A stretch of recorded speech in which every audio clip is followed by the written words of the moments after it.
अस्सलाम वालेकुम वरहमतुल्लाहि वबरकातुहू। दोस्तों, मेरे चैनल में खुश आमदीद।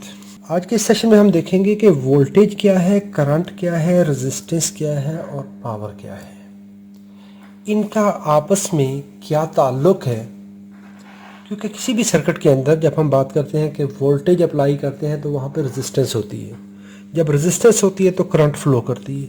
जब करंट फ्लो करेगी तो वो किसी चीज़ में पावर जनरेट करेगी। ये चीज़ें क्या हैं, इनको हम इन डिटेल देखते हैं।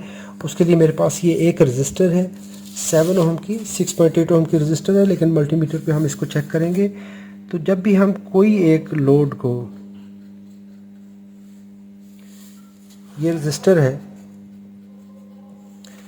इसको जब हम किसी भी सप्लाई के साथ कनेक्ट करेंगे, यहाँ पर वोल्टेज देंगे, तो जब इस सर्किट को क्लोज करेंगे तो इसके अंदर एक करंट फ्लो करेगी। सबसे पहले तो देख लें वोल्टेज क्या है। जब भी हम किसी बैटरी की बात करते हैं, किसी टर्मिनल की बात करते हैं, तो हम कहते हैं इलेक्ट्रॉनिक करंट, इलेक्ट्रिसिटी। ये जितनी भी चीज़ें हैं, ये सारी इनका जो बेसिक एलिमेंट है जहाँ पे ये शुरू होता है, तो वो इलेक्ट्रॉन होता है। इलेक्ट्रॉन एक एटम के अंदर, एटम वो छोटे से छोटे ज़र्रा किसी भी चीज़ का जिसमें उस मादे की खासियत हो, तो उसका छोटे से छोटा ज़र्रा एटम कहलाएगा, जिसको मज़ीद हिस्सों में आप तकसीम नहीं कर सकते। तो उस एटम के स्टेबलाइजेशन के लिए वहाँ पे इलेक्ट्रॉन मूव करते हैं। तो उसके अंदर जो उन इलेक्ट्रॉन्स को एक एटम से दूसरे में चलाना, इसका नाम moving of electron is called electricity. कि इलेक्ट्रॉन्स को आप हरकत देते हैं, चार्ज चेंज करवाते हैं। अभी ये दो पॉइंट है, एक मेरे पास ये बैटरी का पॉजिटिव टर्मिनल है, एक नेगेटिव टर्मिनल है। अगर इस पे 6.24 10⁻⁸ अगर 6.24 के साथ 18 ज़ीरो लगा दें तो उसको गिनती आप खुद कर लीजिएगा को अरबों खरबों इलेक्ट्रॉन बनेंगे। यानी उसमें अब हमें 18 ज़ीरो लगा के आप खुद ही कैलकुलेट करिए, मुझे तो इतनी गिनती भी नहीं आती। तो अगर ये दो पोल हैं, इस पोल के दरमियान और इस पोल के दरमियान, ये बैटरी भी हो सकती है, कुछ भी हो सकता है, इनके दरमियान हम कोई ऐसी चीज़ असरअंदाज करें कि यहाँ पर इलेक्ट्रॉन की ज़्यादती हो जाए, ज़्यादा हो जाए, यहाँ पर कम हो जाए। इलेक्ट्रॉन पे नेगेटिव चार्ज होता है। अगर हम कोई ऐसा पंप लगा लें, क्योंकि ये एक मटेरियल है, किसी भी जगह पे आप उसको क्रिएट कर सकते हैं। एक मटेरियल ये है, इसके इस एंड से इलेक्ट्रॉन खींच के हम इधर ले आके जमा कर दें, यानी दरमियान में इसके इंसुलेशन हो कि करंट, ये इलेक्ट्रॉन यहाँ से डायरेक्टली अंदर से मूव ना कर सके, और यहाँ से हम पंप करें, पंप करके इलेक्ट्रॉन यहाँ पर इकट्ठे कर लें। यहाँ पर कमी हो जाएगी, यहाँ पर ज़्यादती हो जाएगी। इनका जब फ़र्क इस तादाद के बराबर हो जाएगा तो हम कहेंगे ये 1 कूलम चार्ज है। 1 कूलम चार्ज की इकाई होती है, पोटेंशियल की इकाई होती है, इसको वोल्टेज भी कहते हैं। यानी अगर ये हम वोल्टेज की तारीफ देख रहे हैं, अगर इन दो पॉइंट्स के दरमियान इतना फ़र्क होगा तो उसको हम 1 वोल्ट कहेंगे। उसको हम बिल्कुल सादा सी ज़ुबान में 1 वोल्ट कहेंगे। तो जितना ये फ़र्क बढ़ता जाएगा उतने वोल्टेज बढ़ते जाएंगे। यहाँ पर ये 5 वोल्ट सप्लाई है मेरे पास, 5 वोल्ट है, तो उसको इससे ज़रब दे दें तो इतने इलेक्ट्रॉन की कमी ज़्यादती हो जाएगी। तो वोल्टेज को ज़ाहिर किया जाता है V से, और यहाँ पर मेरे पास है 5 वोल्ट। जब आप ये वोल्टेज है, इसको आप किसी भी कंडक्टर से, दुनिया में दो ही चीज़ें हैं, या तो वो कंडक्टर है या नॉन कंडक्टर है। ये प्लास्टिक है, इसके दोनों साइड पे आप अगर आप ये कनेक्ट करते हैं इस साइड पे और इस साइड पे, तो इसमें करंट नहीं चलेगी। अगर करंट नहीं चलेगी तो कहानी ख़त्म हो गई। इसको कहते हैं इंसुलेटर। अभी इसके बरक्स मेरे पास ये एक तार का टुकड़ा है, इसको मैं ये कनेक्ट करूँगा तो ये देखें, ये करंट फ्लो करवा रहा है, तो ये करंट फ्लो हो रही है। या ये करंट थोड़ी होगी या ये ज़्यादा होगी। अभी एक तो है कंडक्टर, और एक उसके दरमियान में हम उसकी कंपोजिशन बनाकर इस करंट को कंट्रोल करने के लिए एक मटेरियल के साथ लगा दिया जाता है। इस मटेरियल की मिक्सिंग करके, अब ये एक अच्छा कंडक्टर है जिसमें फ्री इलेक्ट्रॉन ज़्यादा हैं, ये करंट को ज़्यादा अच्छे तरीके से गुजरने दे रहा है, तो ये एक अच्छी कंडक्शन हो जाएगी। लेकिन अगर हम किसी एक ऐसे मटेरियल के साथ लगाते हैं, अभी कहानी ये देखें, अभी मैं आता हूँ, ये वोल्टेज को हम कनेक्ट करते हैं किसी भी सर्किट में। जब किसी जगह पे करंट के बहाव का रास्ता मुकम्मल हो जाए, ये यहाँ से मुकम्मल हो गया, तो इसमें करंट चलेगी। अभी जब आपने वोल्टेज कनेक्ट किए तो क्या होगा, करंट फ्लो करेगी। इस सर्किट में जब हम क्लोज सर्किट करेंगे तो इसमें करंट फ्लो करेगी। चलिए साथ करंट को भी देख लेते हैं। करंट के लिए हमेशा मीटर को आप सीरीज़ में लगाते हैं, करंट वाली सॉकेट पे लगाएंगे, पॉजिटिव को पॉजिटिव के साथ लगा दिया हमने, नेगेटिव को, मल्टीमीटर का नेगेटिव हम इधर लगा देंगे और बैटरी का नेगेटिव हम इस जगह पे लगा देंगे। तो यहाँ पर 715 मिली एम्पियर करंट चल रही है। जितनी आप रेजिस्टेंस बढ़ाते जाएंगे करंट कम होती जाएगी। कैसे? ये एक पानी का पाइप है, इसमें से पानी चल रहा है, इस पाइप को आपने फ्री छोड़ा हुआ है। जैसे ये तार थी, इसके अंदर फ्री इलेक्ट्रॉन थे, करंट आसानी से मूव कर रही थी। हमने एक रेजिस्टर के अंदर से करंट गुजारी, तो अगर ये पानी वाले पाइप को जितना आप प्रेस करते जाएंगे, करंट का, पानी का बहाव उतना कम होता जाएगा। इसके आगे ये जो रेजिस्टर लगाई है, तो ये आप उस पाइप को दबा रहे हैं। जितना आप दबाएंगे, जितनी रेजिस्टर की वैल्यू ज़्यादा आएगी, उतना करंट को रुकावट पेश आएगी, यानी रेजिस्टेंस बढ़ने से करंट कम होगी। जिस तरह, बिल्कुल उस तरह पाइप को आपने दबाया, पानी का बहाव कम हो गया। तो जितना आपने ज़्यादा दबाया, जितनी रेजिस्टेंस ज़्यादा दी, करंट उतनी, पानी का बहाव उतना कम हो गया। इसी तरह ये रेजिस्टेंस बढ़ाने से करंट कम हो जाएगी। अभी यहाँ पर जब आपने इसको कनेक्ट किया तो ये 715 मिली एम्पियर करंट गुजर रही है। वोल्टेज बढ़ाएंगे तो करंट बढ़ेगी। इस सर्किट के अंदर बहने वाली करंट की मिकदार वोल्टेज के रास्त मुतनासिब, यानी डायरेक्टली प्रोपोर्शनल है। एक को बढ़ाएंगे तो वो दूसरी बढ़ जाएगी। अभी वोल्टेज बढ़ाएंगे तो करंट बढ़ेगी। कैसे? ये पानी वाला पाइप है, प्रेशर पीछे थोड़ा है, आपने इसको प्रेस किया, पानी का बहाव यहाँ से पाइप के अंदर से कम हो गया। अभी दो सूरतें हैं, या तो आप दबाव जो आपने डाला है इसको कम कर दें, यानी जो रेजिस्टेंस डाली है इसको कम कर दें तो करंट बढ़ेगी, या इसको तो आप रेजिस्टर वही रखें जितना आपने दबाया हुआ है उसी लेवल पे रखें, लेकिन पंप का प्रेशर बढ़ा दें। प्रेशर बढ़ाएंगे तो फ्लो जो है वो बढ़ जाएगा। बिल्कुल उसी तरह वोल्टेज बढ़ाने से करंट बढ़ेगी। जो मैंने कहा था कि जब आप दबाव बढ़ाएंगे, रेजिस्टेंस बढ़ाएंगे तो करंट कम होगी। जितना आप इस पानी वाले पाइप को प्रेस करते जाएंगे तो इसमें पानी में रुकावट आएगी, यानी रेजिस्टेंस बढ़ने से बहाव कम होगा, रेजिस्टेंस बढ़ने से करंट कम होगी, वोल्टेज के बढ़ने से करंट ज़्यादा होगी। दो चीज़ें होगी, वोल्टेज बढ़ेंगे करंट बढ़ेगी, रेजिस्टेंस कम होगी करंट बढ़ेगी, रेजिस्टेंस बढ़ाएंगे करंट कम हो जाएगी। ये इस तरह एक दूसरे के अपोजिट चलते हैं। वोल्टेज बढ़ाया करंट बढ़ गई, इसी तरह रेजिस्टेंस कम की, इसको बढ़ाया था तो करंट बढ़ी थी, इसको कम किया करंट बढ़ गई, इसको बढ़ाया करंट कम हो गई, इसको कम किया करंट कम हो गई। ये इस तरह सर्कल इनका आपस में चलता रहता है। इसको बिल्कुल इसी तरीके से हम अभी कैलकुलेट कर सकते हैं। वोल्टेज 5 वोल्ट, करंट है हमारे पास, इसको I से जाहिर करते हैं, तो ये 715 मिली एम्पियर, ये हमने कैलकुलेट कर लिया। रेजिस्टेंस का पता लग गया हमें कि 7 ओम रेजिस्टेंस है। इसको अभी हम कैलकुलेट कर सकते हैं। अगर हमारे पास कोई दो वैल्यू हो, ये तो हमारे पास फिजिकल नॉन वैल्यूज़ हैं, अगर हमारे पास सिर्फ रेजिस्टेंस है और वोल्टेज का पता हो तो हम करंट कैलकुलेट कर सकते हैं। ये 3 वैल्यू हम सामने रखते हैं और इसको हम कैलकुलेट करते हैं। अगर इसी सर्किट को सामने रखें, इस मिसाल को सामने रखें, तो हमारे पास अभी वोल्टेज मालूम है 5 वोल्ट, रेजिस्टेंस मालूम है, तो करंट हम मालूम कर सकते हैं। इसका फार्मूला होता है V/R।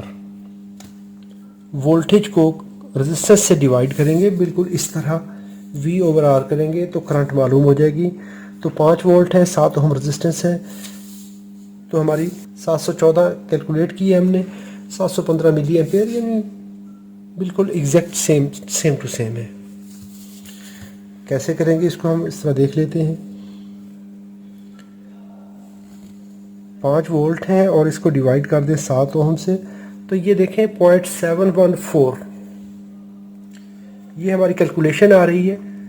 तो 0.714 है, तो यही हमारा मल्टीमीटर शो कर रहे हैं, एम्पियर मीटर शो कर रहा है। वोल्टेज है 5 वोल्ट जो हमने यहाँ पर कहे हैं, और रेजिस्टेंस है हमारे पास 7 ओम। 7 ओम रेजिस्टर 5 वोल्ट, तो इसमें जो हमारा फार्मूला कहता है कि वो 715 milli ampere, 714 milli ampere current चलेगी, तो ये 715 चल रही है। इतना थोड़ा बहुत कमी बेशी हो जाती है। पहली चीज़ समझ आ गई कि हम आसानी से ये फार्मूला लगाते हुए करंट कैलकुलेट कर लेंगे कि इतनी करंट फ्लो हो रही है।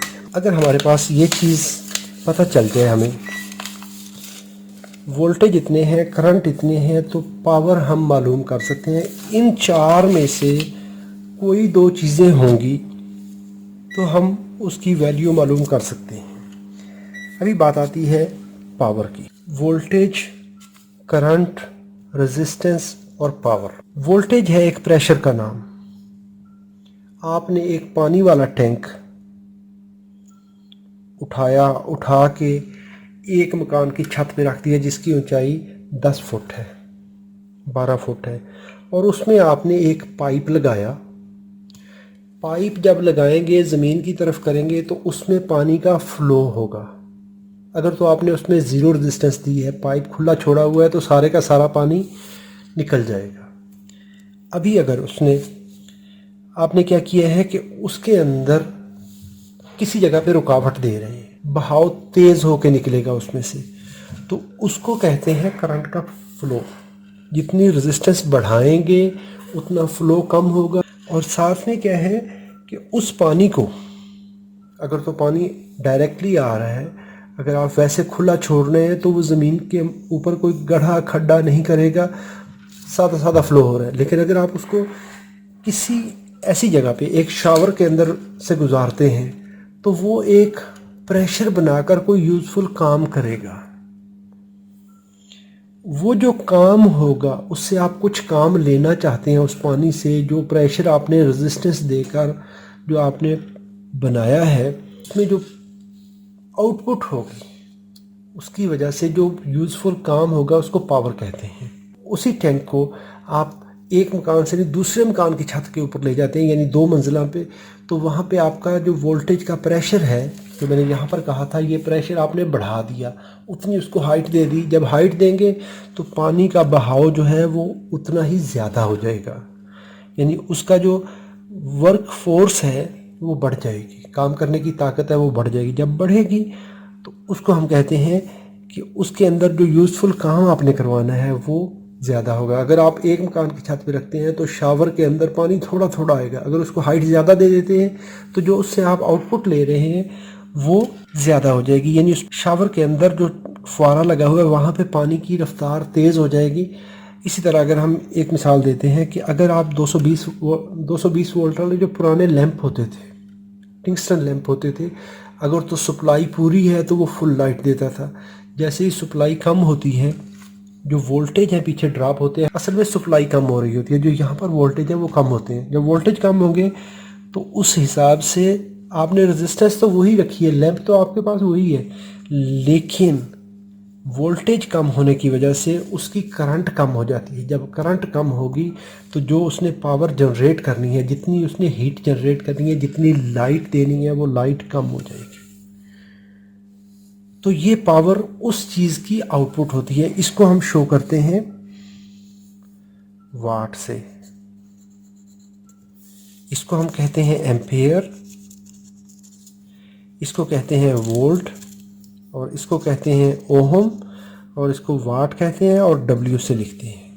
अभी अगर हमारे पास वोल्टेज है, करंट मालूम है, तो इसको P is equal to V into I, voltage और करंट को मल्टीप्लाई करेंगे तो आपके पास पावर निकल आएगी। 4 चीज़ें आ गई हैं हमारे पास अभी। 3.575 वाट।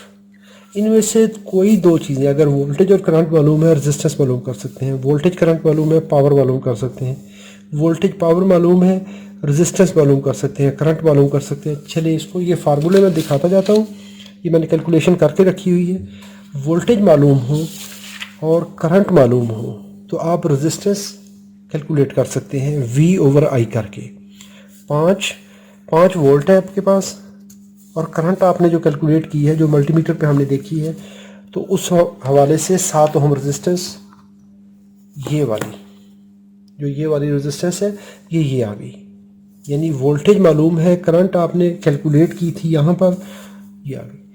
अगर आपके पास I मालूम हो, करंट की मिकदार किसी जगह पे मालूम हो, रेजिस्टेंस आपको पता हो, तो आप उस पर वोल्टेज मालूम कर सकते हैं V is equal to I into R करके। तो ये करंट है और ये रेजिस्टेंस है, तो 5 वोल्ट आ जाएंगे। वोल्टेज मालूम हो, पावर मालूम हो, तो करंट आप निकाल सकते हैं ये फार्मूला इस्तेमाल करते हुए। वोल्टेज मालूम हो, रेजिस्टेंस मालूम हो, तो पावर आप इस फार्मूले को यूज़ करते हुए उसी तरीके से कैलकुलेट कर सकते हैं। जो आपने यहाँ पर पावर कैलकुलेट की थी, यहाँ पर आपने वोल्टेज और करंट, लेकिन वोल्टेज और रेजिस्टेंस यहाँ पे यूज़ किए। वोल्टेज और पावर मालूम हो तो रेजिस्टेंस आप कैलकुलेट कर सकते हैं। बिल्कुल यहाँ पे आपने V/I किया था, यहाँ पर V²/P कर देंगे तो ये 7 वाट आ जाएगी। पावर मालूम हो, करंट मालूम हो, तो ये फार्मूला यूज़ करते हुए आप वोल्टेज निकाल सकते हैं कि इतने वोल्ट आएंगे। सेम तीसरी कैटेगरी ये है, पावर मालूम हो, रेजिस्टेंस मालूम हो, तो इस तरीके से आप करंट निकाल सकते हैं। ये 3 फार्मूले करंट के हैं, यानी power over R whole square root. तो ये करते हुए आप करंट की मिकदार हमेशा सेम आएगी, चाहे आप इससे करें, इससे करें, इससे करें, कोई 2 वैल्यूज़ होंगी, तीसरी वैल्यू आप कैलकुलेट कर सकते हैं। वोल्टेज मालूम है, रेजिस्टेंस मालूम है, पावर कैलकुलेट कर सकते हैं। यहाँ पर V इंटू I किया था, यहाँ V²/R कर देंगे तो वही पावर आएगी जो यहाँ पे थी। करंट मालूम है, रेजिस्टेंस मालूम है, P is equal to I²R करेंगे तो ये वही फार्मूला आपका सेम टू सेम आएगा, लेकिन कैलकुलेशन में डिफरेंस आता जाएगा। यहाँ पर आपने रेजिस्टेंस मालूम की है, रेजिस्टेंस आप इस तरह भी मालूम कर सकते हैं। V वोल्टेज, पावर ये है, रेजिस्टेंस करेंगे V²/P से। तो एग्जैक्टली वही 7 ओम रेजिस्टेंस जो हमने यहाँ पर की थी, वही 7 ओम रेजिस्टेंस यहाँ पे भी आएगी, यहाँ पे भी आएगी, यहाँ पर भी आएगी।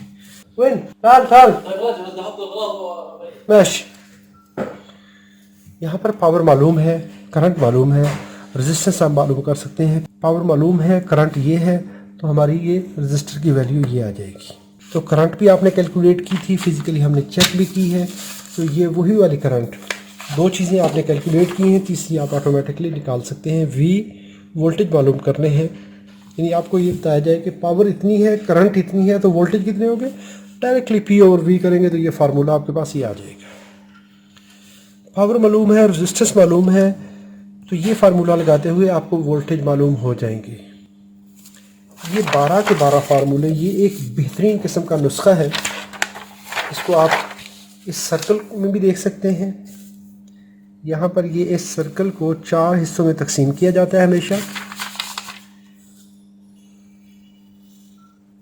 और ये चारों एक दूसरे के साथ मिले हुए हैं। इन फार्मूलों को मैंने प्रैक्टिकली यहाँ पर आपको करके दिखा दिए। ये पावर के फार्मूले हैं, पावर के ये 3 फार्मूले, V इंटू आई वाला, V²/R वाला और I²R वाला, ये पावर के तीनों फार्मूले हैं। इसी तरह यहाँ पर ये करंट के हैं, तो करंट के V/R, P/V और P/R होल अंडर रूट, ये आप यहाँ पर देख रहे हैं। इसी तरह रेजिस्टेंस कैलकुलेट करनी है, तो रेजिस्टेंस के ये तीनों फार्मूले प्रैक्टिकली मैंने थ्योरी भी और यहाँ पर प्रैक्टिकली आपको ये तीनों चीज़ें मैंने दिखा दी हैं कि ये रजिस्टर है, ये करंट है, ये वोल्टेज है। इनकी लिंक मैं वीडियो के डिस्क्रिप्शन में दे दूँगा, आप वहाँ से डाउनलोड कर सकते हैं। वीडियो अच्छी लगी हो तो लाइक कीजिए, कोई सवाल हो तो कमेंट में लिखिए। आपकी राय का इंतज़ार रहेगा। अल्लाह रब्बुल इज़्ज़त आप सबको सलामत रखे। अस्सलामु अलैकुम व रहमतुल्लाहि व बरकातुहू।